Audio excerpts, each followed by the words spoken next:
Բարի լույս, Ուկրաինայում պատերազմը ավարտելու շուրջ բանակցությունները նորից վերսկսվել են, երեկ Բեռլինում հանդիպել են ԱՄՆ-ի և Ուկրաինայի ներկայացուցիչները, բանակցություններին մասնակցել է նաև Գերմանիայի կանցլերը Զելենսկին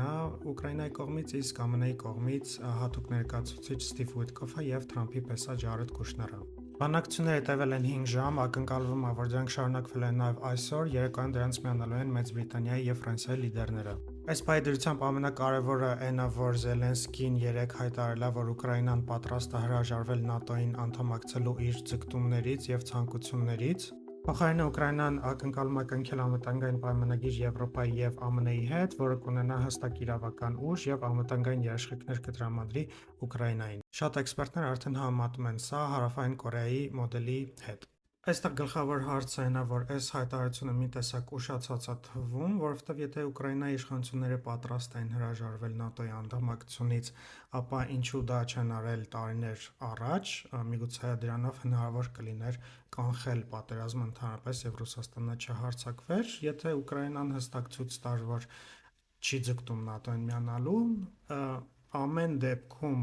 նման հայտարարություն են արել և սա նոր իրականություն է։ Կարևոր է ասել, որ Եվրոպական միությունը օրերս անժամկետ ժամանակով սառեցրել է ռուսական ակտիվները, որոնք որ պահվում են Եվրոպական միությունում, նախկինում ամեն 6 ամիսը մեկ երկարացնում էին այս որոշումը, բայց հիմա անժամկետ են արել, ինչի, որովհետև դեկտեմբերի 18-ին Եվրոպական միության երկրների ղեկավարները հավաքվելու են և որոշում են կայացնելու արդյոք Ռուսաստանի ակտիվների հաշվին ֆինանսավորելու են և տրամադրելու են դրանք Ուկրաինային, որպեսզի փակեն Ուկրաինայի ռազմական բյուջեի ծախսերը 26-27 թվականների համար։ Այս որոշումը անցկացնելու համար պետք է Եվրոպական միության 27 անդամների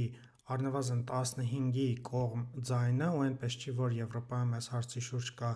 միանշանակ կոնսենսուս, դեմ են տարբեր երկրներ, օրինակ Բելգիան, որտեղ որ պահվում են ռուսական ակտիվների մեծ մասը Euroclear կոչվող դեպոզիտարիայում և Բելգիան արտահայտվել է, որ շատ հնարավոր է, որ Ռուսաստանը դիմի միջազգային ատյաններ և Բելգիան պատրաստ չի ամբողջ բեռը այս քաղաքական որոշման իր ուսերի վրա